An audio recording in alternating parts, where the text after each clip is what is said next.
بسم اللہ الرحمن الرحیم۔ السلام علیکم ورحمۃ اللہ وبرکاتہ۔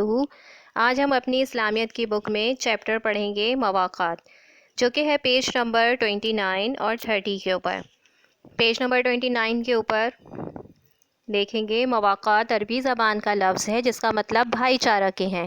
جب مکہ مکرمہ میں مسلمانوں پر اہل مکہ کا ظلم و ستم حد سے تجاوز کر گیا اور مسلمانوں کو دین پر عمل اور اس کی اشاعت مشکل ہو گئی، تو آپ صلی اللہ علیہ وسلم نے خدا کے حکم سے مسلمانوں کو مکہ مکرمہ سے مدینہ طیبہ کی طرف ہجرت کرنے کا حکم دیا۔ سب مسلمان اپنا وطن مکہ شریف چھوڑ کر مدینہ منورہ آئے۔ انہوں نے اسلام کی خاطر سب کچھ مکے میں چھوڑ دیا تھا۔ نئے آنے والے مسلمانوں کے لیے یہاں پر سب سے اولین مسئلہ رہائش اور معاش کا تھا۔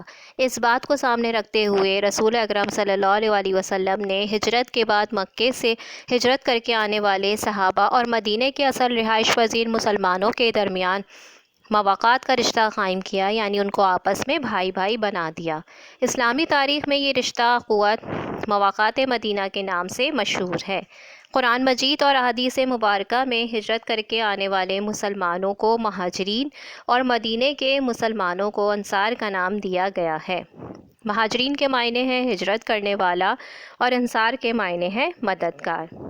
آپ کو یہ سن کر تو پتہ چلی گیا ہوگا کہ مواقعات کسے کہتے ہیں۔ عربی زبان کا لفظ ہے جس کے معنی بھائی چارہ کے ہیں۔ آپ صلی اللہ علیہ وسلم نے مہاجرین اور انصار کے درمیان رشتہ قائم کیا تھا جو کہ مواقعات کے نام سے مشہور ہوا، کیونکہ مسلمانوں کے اوپر مکہ میں بہت زیادہ ظلم و ستم بڑھ گیا تھا، تو مسلمانوں کا وہاں پر رہنا مشکل ہو گیا تھا۔ تو اللہ تعالیٰ کے حکم سے مسلمانوں نے مکہ سے مدینہ ہجرت کی۔ مسلمان اپنا سب کچھ چھوڑ کر مدینہ آئے تھے۔ جب ہم کسی دوسری جگہ چلے جاتے ہیں یا ہجرت کر جاتے ہیں تو بہت سے مسائل کا سامنا کرنا پڑتا ہے۔ تو سب سے اہم مسئلہ ان کے لیے کیا تھا؟ وہاں پر رہنے کا اور معاش کا تھا۔ معاش کسے کہتے ہیں؟ یعنی روزی کا، کمانے کا مسئلہ تھا۔ نبی کریم صلی اللہ علیہ وسلم نے عقل مندی سے کام لیتے ہوئے مکے سے ہجرت کر کے آنے والے صحابہ کرام اور مدینے میں رہنے والے مسلمانوں کے درمیان مواقعات کا رشتہ قائم کیا اور ان کو بھائی بھائی بنا دیا۔ مہاجرین کسے کہتے ہیں؟ جو ہجرت کر کے آئے تھے، اور انصار کسے کہتے ہیں؟ جو مدینہ میں رہنے والے تھے۔ انصار کے معنی ہیں مددگار۔ اس کے بعد نیچے پیراگراف میں آپ دیکھیں گے، اگرچہ انصار نے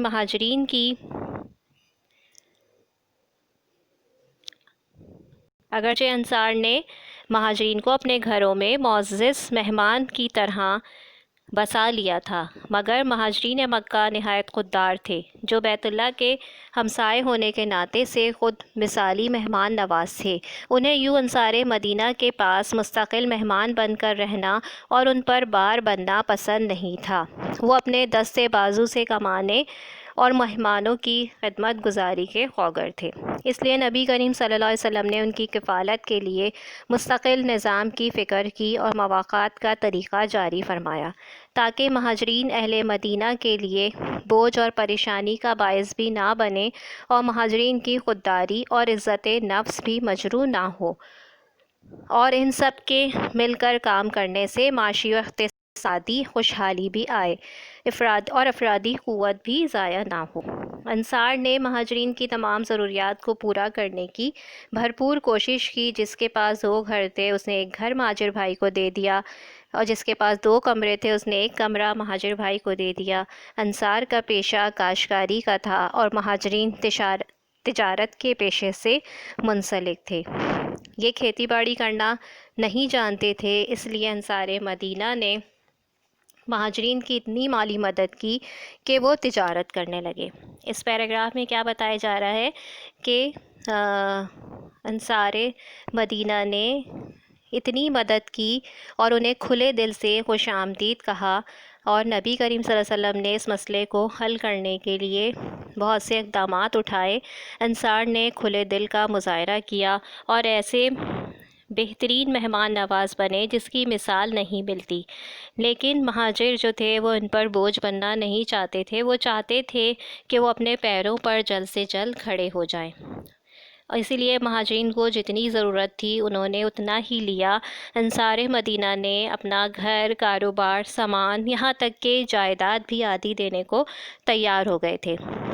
انصار مدینہ نے ہر طرح سے مہاجرین کی مدد کرنے کی کوشش کی تھی، یعنی اپنا سب کچھ دینے کے لیے وہ تیار ہو گئے تھے۔ اس کے بعد آپ دیکھیں نیکسٹ پیج پہ، پیج نمبر 30 کے اوپر، رسول اللہ صلی اللہ علیہ وسلم نے حضرت عبد الرحمن بن عوف رضی اللہ تعالیٰ عنہ کو حضرت سعد بن ربی کا بھائی بنایا تھا۔ حضرت سعد مالدار آدمی تھے۔ انہوں نے عبد الرحمن بن عوف رضی اللہ تعالیٰ عنہ سے کہا، آپ میرے تمام مال سے آدھا حصہ لے لیں، لیکن حضرت عبد الرحمن بن عوف رضی اللہ تعالیٰ عنہ نے خودداری کا مظاہرہ کرتے ہوئے فرمایا، اللہ تعالیٰ آپ کے مال میں برکت دے، مجھے بازار کا راستہ بتا دو تاکہ میں وہاں تجارت کر سکوں۔ تھوڑے ہی عرصے میں حضرت عبد الرحمن بن عوف رضی اللہ تعالیٰ عنہ کی تجارت میں اتنی برکت ہوئی کہ ان کا سامان تجارت 700 اونٹوں پر آتا تھا، اور جس دن مدینہ میں پہنچتا تھا تمام شہر میں دھوم مچ جاتی تھی۔ بعض صحابہ نے دکانیں کھولی۔ حضرت ابو بکر رضی اللہ تعالیٰ عنہ کپڑے کی تجارت کرتے تھے، حضرت عثمان رضی اللہ تعالیٰ عنہ کھجور کی تجارت کرتے تھے، حضرت عمر بھی کاروبار میں مشغول ہو گئے۔ اس طرح دوسرے مہاجرین صحابہ کرام بھی چھوٹی بڑی تجارت میں مصروف ہو گئے۔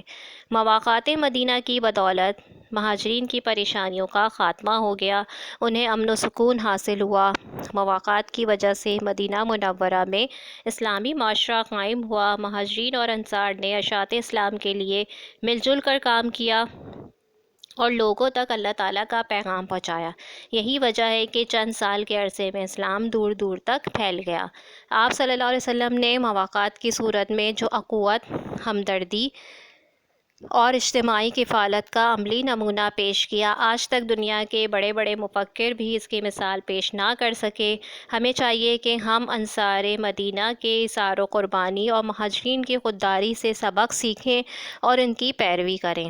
ان کی پیروی کرنے سے ہمیں دنیا میں عزت حاصل ہوگی اور آخرت میں ہمیشہ کی کامیابی ملے گی۔ اس پیراگراف میں کیا بتایا جا رہا ہے کہ ان تمام باتوں سے مہاجرین کو حوصلہ ملا۔ ان دونوں نے مل جل کر یعنی گھل مل کر رہنے سے ان کے کیا ہوا، زراعت اور تجارت کو ترقی ملی، ان کی پریشانیاں ختم ہو گئیں اور وہاں امن و سکون سے وہ رہنے لگے۔